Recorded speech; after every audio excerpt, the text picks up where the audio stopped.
Ever catch yourself like browsing job listings, but, secretly fantasizing about, calling all the shots, running your own show? Oh, yeah. It's such a classic dilemma, right? Yeah. The comfort of a steady paycheck versus, that allure of being your own boss. Right. And, you sent over this episode from Real Life English called Job versus Business, Choosing Your Path. And good one. Oh my gosh, let me tell you, it's got me thinking about this whole thing in a new light for sure. Well, what really struck me was how that episode, dives deeper than just money. Yeah. It really gets into the psychology of it all, like your personality, your risk tolerance, what you ultimately want out of life. Right. Not just your work. Totally. I mean, sure, jobs offer that predictable income, the benefits, health insurance, retirement plan. Yeah. That's peace of mind, right? Absolutely. But then the episode throws in this curveball, the unlimited earning potential of starting a business. Yeah. Do you think most people truly grasp what that means, though? It's a seductive phrase for sure, but as the episode points out, it's far from a guarantee. Right. Building a business that actually generates, significant wealth that can take years, even decades. Wow. It's more about building assets that work for you over time, right? Not just cashing in overnight. And that brings up such a fascinating point. The whole idea of building assets instead of just relying on a salary. Could you unpack that a bit more for us? What kind of assets are we even talking about here? Think of it this way. A job provides a stream of income, like a faucet. Okay. Turn it on, you turn it off. A business, if done right, it's more like building a well. Okay. It might take time and effort to dig. Yeah. But eventually it can provide, a sustainable source of income even when you're not actively working. Right. And we're talking about things like real estate, intellectual property. Oh, okay. Equity in a successful venture. Okay, so it's not just about earning more. It's about creating something that generates value beyond just trading your time for money. Exactly. That's a whole different way of thinking about wealth, for sure. It is. But the episode doesn't sugarcoat things either, right? It acknowledges the risk involved in building a business. Absolutely. The episode makes it very clear that business failure is more common than many people realize. That's true. It's not about blindly chasing a dream. Right. It's about making a calculated decision with your eyes wide open. So how do you balance that, the allure of potential wealth, with the very real risk of things not working out? That's a question that I bet keeps a lot of people stuck. It comes down to understanding your own risk tolerance. Okay. Are you comfortable with the possibility of financial instability in pursuit of a larger goal? Right. Or do you prefer the relative security of a steady paycheck? There's no right or wrong answer. Right. It's about what aligns with your personality and your overall life goals. I see. And it's not all about money, right? The episode also touches on the different ways you can grow both personally and professionally through a job versus a business. It's interesting how they kind of frame those paths. Right. With a job, the growth is often more structured. Okay. You're learning from experienced mentors, honing specific skills within a defined field. The episode even mentions companies that pay for their employees' further education. Oh, wow. Yeah.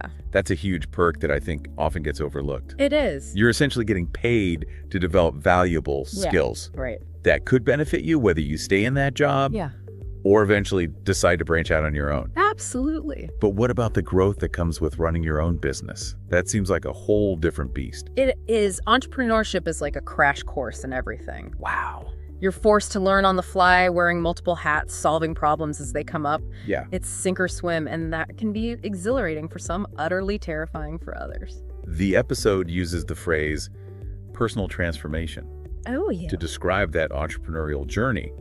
But couldn't a challenging job also lead to significant personal growth? It could. How are those experiences different, in your opinion? That's a great question.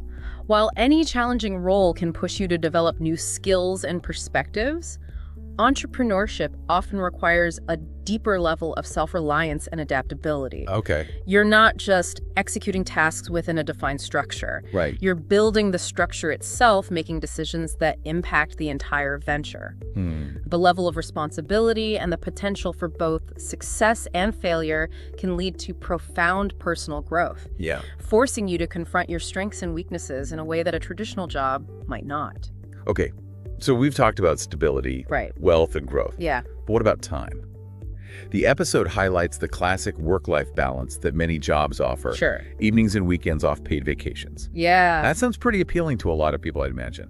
What's your take on that? It's certainly attractive, especially for those who prioritize time with family, personal hobbies, or simply having the space to recharge. Right. But the episode subtly raises a critical question. Uh-oh. Even with that free time, are you truly engaged and fulfilled in your work? That's a point that really resonates with me. Mm-hmm. You can have all the free time in the world. Mm-hmm. But if you're dreading Monday morning every week, is that really living? Exactly. It's about finding that sweet spot where your work is both challenging and engaging, something you can be passionate about, even if it means sacrificing some leisure time in the short term. Right. And that passion can be a driving force, whether you're climbing the corporate ladder or building your own empire. It feels like we've uncovered like a hidden truth here. Yeah. You know, that true fulfillment might come from aligning your work with your passions, regardless of whether it's a job or a business. Absolutely. But did the episode offer any specific examples of people finding that alignment, that sense of purpose in their work? While they didn't delve into specific stories, Okay. they did touch on a fascinating concept. Good. That sometimes the path to fulfillment isn't linear. Right. It might involve transitions, shifts, even detours that ultimately lead you to where you're supposed to be. That's really intriguing. I'm curious, did they mention anything about people who start with a job Yeah. and then transition to running their own business? They did. Oh. They acknowledged that some people choose to start with a job to gain experience, Right. build a financial cushion, or simply have that sense of security while they develop their business idea on the side. Oh, It's like dipping your toes into the entrepreneurial waters without taking the full plunge. that makes a lot of sense, especially for someone who might be risk averse, Right, but still has that entrepreneurial itch. right. But I imagine there are challenges involved in juggling a full-time job with a side hustle. Right. What did the episode have to say about that? They didn't sugarcoat it. Mhm. They emphasized the importance of time management discipline and Yeah. setting realistic expectations. It's about being laser focused on your goals and making the most of the time you have available, Okay. even if it's just an hour or two each evening. It's not about suddenly having more hours in the day. It's about making conscious choices Right. Yeah. about how you spend your time. But I wonder, did the episode touch on the potential downsides of this approach? Because I imagine there's a risk of burnout trying to do it all. While they didn't delve into specific downsides, it's certainly something to consider. Balancing a demanding job with the energy and focus required to build a business Yeah. can be incredibly draining, Right. both physically and emotionally. It sounds like self-awareness is key here. Absolutely. Knowing your limits, being honest about how much you can realistically take on, and prioritizing your well-being alongside your ambition. Did the episode offer any insights into how people manage that balancing act? They emphasize the importance of passion as a driving force. Okay. If you're truly excited about your business idea, if it feels more like a calling than a chore, Yeah. that passion can fuel you through the long hours and inevitable challenges. Passion is a powerful motivator, that's for sure. But even with passion, I imagine it takes a lot of discipline It does. and strategic planning to make that side hustle route work. Did the episode touch on any specific strategies or tips for people considering that path? They didn't offer a step-by-step guide, but they did highlight the importance of time blocking, Okay. setting clear boundaries, and learning to delegate or outsource tasks when possible. It's about working smarter, not just harder. Those are practical tips that anyone can implement, Right. even outside of the entrepreneurial context. But I'm curious, did the episode mention anything about the emotional or psychological challenges of building a business on the side? Because I imagine it could be isolating or even discouraging at times. You're right. It can be a lonely road, especially in the early stages when you're still figuring things out and might not have a team to lean on. Yeah. The episode touched on the importance of finding a supportive community, Okay. whether it's mentors, fellow entrepreneurs, or even friends and family who understand what you're going through. Having that support network can make all the difference. It's about knowing you're not alone, Absolutely. that others have walked this path before, and that there are resources available to help you navigate the challenges. Right. But did the episode offer any insights into how to actually find those support systems? Because I imagine it can be tough to know where to start. They didn't go into specifics, but they did encourage listeners to be proactive. Okay. To seek out networking events, online forums, or mentorship programs specifically for entrepreneurs. That's a great reminder that taking the initiative to build those connections can be a game changer. But what about the flip side? Those who start with a business and then transition to a job.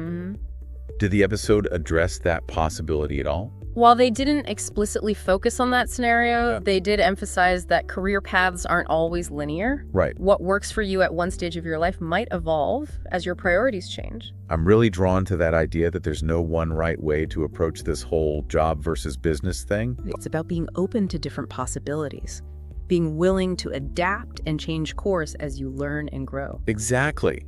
And sometimes those transitions can be unexpected. Someone might start a business, realize it's not the right fit, and then leverage the skills they've gained to land a fulfilling job that aligns with their values. Right. Or they might find that a combination of both approaches is what works best for them. That's really liberating, isn't it? It's not about being boxed into one category or another. Right. It's about creating a path that's uniquely yours, one that evolves with your needs and aspirations. But did the episode offer any insights into how to navigate those transitions gracefully, to make those shifts without feeling like you're starting from scratch? They emphasize the importance of transferable skills. Okay. Whether you're running a business or working in a traditional job, you're developing skills that can be valuable in a variety of contexts. That's such an important point. It's about reframing those experiences. Highlighting the skills you've gained, rather than focusing on the specific role or title. But how do you actually do that? Right. How do you identify those transferable skills and present them in a way that resonates with potential employers or clients? It's about being able to articulate the value you bring to the table, regardless of the specific context. Okay. For example, if you've run your own business, you've likely developed skills in leadership, problem-solving, financial management, and marketing. Right. Those are valuable assets that any employer would be looking for, even if you don't have years of experience in a traditional corporate setting. So it's about reframing your resume, your cover letter, your entire narrative. To showcase those transferable skills, to tell the story of how your experiences, even the unconventional ones, have prepared you for the next chapter. But did the episode offer any practical tips on how to actually do that? Because I imagine it can be tough to translate those experiences into language that resonates with hiring managers or clients. They didn't offer specific scripts or templates, but they did highlight the importance of networking and building relationships. Yeah. It's about connecting with people in your field, sharing your story. Yeah. And demonstrating your passion and expertise. I love that. It's not just about sending out resumes and hoping for the best. Right. It's about building genuine connections and showcasing your value in a way that's authentic and engaging. Right. But how do you even start those conversations? How do you approach people in a way that feels genuine and not just like you're asking for a favor? It's about finding common ground. Okay. Expressing genuine interest in what others are doing. Yeah. And offering your own insights or expertise in a way that's helpful and non-intrusive. It's about building relationships. Yes. Not just collecting contacts. And through those relationships, opportunities can emerge organically. Yeah. But did the episode touch on the importance of mentorship in navigating these transitions? Yeah. Whether it's moving from a job to a business or vice versa? They didn't delve into specific mentorship strategies, but they did emphasize the value of learning from those who have walked the path before. Finding those mentors, those guides who can offer insights and advice based on their own experiences, can be invaluable. But how do you even find those mentors? It's not like they're listed in the phone book. It often happens organically through networking, attending industry events, or even reaching out to people whose work you admire. It's about being proactive, putting yourself out there, and being open to connecting with people who can offer guidance and support, regardless of their background or experience level.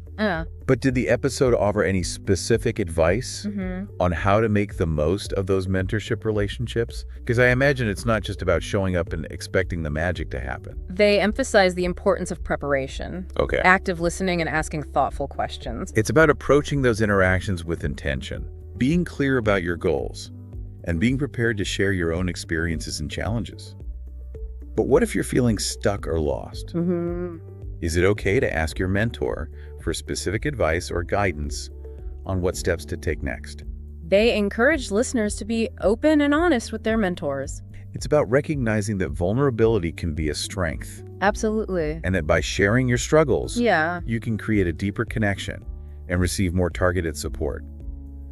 But what if your mentor's advice doesn't resonate with you? All right. Is it okay to disagree or to pursue a different path? They emphasize the importance of trusting your own intuition. It's about recognizing that ultimately you are the expert on your own life and career, and that while mentorship can be invaluable, Yeah. it's important to make decisions that feel aligned with your values and your vision. But did the episode touch on the importance of self-reflection in the context of mentorship? Because I imagine it's not just about absorbing information from others. Right. It's about processing those insights and applying them to your own unique situation. They highlighted the importance of taking time to integrate those learnings. It's about journaling, meditating, or simply taking walks in nature to process those conversations, to allow those insights to sink in, and to figure out how they fit into your own personal puzzle. But what if you're feeling overwhelmed by all the advice and information you're receiving? Yeah. Is it okay to take a break from mentorship or to step back from those relationships for a while? They encourage listeners to prioritize their well-being. It's about recognizing that sometimes you need space to process, to recharge, and to reconnect with your own inner voice. Absolutely. And that's okay. Yeah. But did the episode offer any guidance on how to know when it's time to re-engage with those mentorship relationships? Yeah. To step back into that learning and growth mode? They didn't provide specific timelines, Okay. but they did emphasize the importance of staying connected. Okay. Even if it's just a quick email or phone call to check in. It's about nurturing those relationships, even when you're not actively seeking guidance. Right. Because you never know when you might need that support or those insights again. But did the episode touch on the potential for mentors to become friends, for those professional relationships to evolve into something deeper and more personal? They hinted at the possibility of those connections transcending the purely professional realm. It's amazing how mentorship can weave its way through every aspect of this whole job versus business conversation. Yeah. But getting back to the source material, was there anything in that Real Life English episode that we haven't touched on yet? Any intriguing nuggets that stood out to you? There was one point that really caught my attention. Something they mentioned but didn't fully explore. Okay. They said some people start with a job, save money, and then transition to business. Right. Others build a business on the side while working. Okay. That second part, building a business while working a job. Yeah. That's where things get really interesting. Especially for someone who might be hesitant to take a huge leap. It's that side hustle concept, Yeah, right? exactly. It's definitely trending these days. You get to test the waters of entrepreneurship without giving up the security of a steady paycheck. Yeah. I bet that resonates with a lot of people Yeah. who are drawn to the idea of running their own show, Yeah. but aren't quite ready to go all in. Right. It's a lower risk way to experiment, validate your ideas, and even start generating some income before making that big jump. Yeah. But of course, it's not without its challenges. We touched on time management earlier. Right. But did they delve into any other potential pitfalls?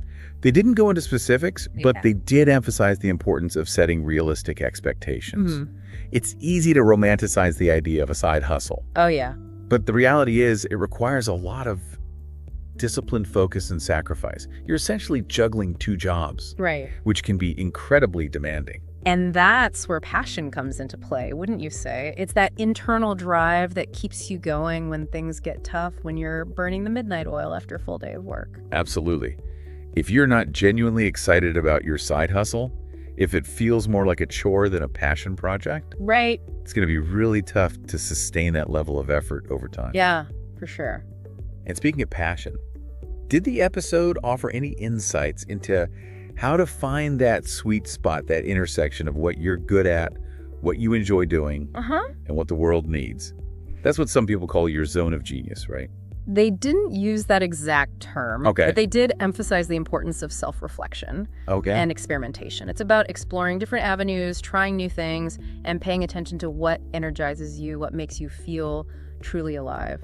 It's like trying on different hats to see which one fits best. Yeah. You might start with a side hustle in one area, realize it's not quite right, Yeah. then pivot to something else. Right. It's all part of the journey, right? Right. Exactly. And sometimes those seemingly unrelated experiences can connect in unexpected ways. That's true. Leading you to that perfect blend of passion, skills, and market demand. It's like piecing together a puzzle. Right. And each piece, even the ones that seem out of place at first, eventually contributes to the bigger picture. I love that analogy. Yeah, It reminds us that there's no one straight path to success or fulfillment. absolutely. It's about embracing the twists and turns, the detours, and the unexpected discoveries along the way. I think that's a really powerful message to leave our listeners with. Don't be afraid to explore, to experiment, and to trust that the journey itself is just as valuable as the destination. Beautifully said.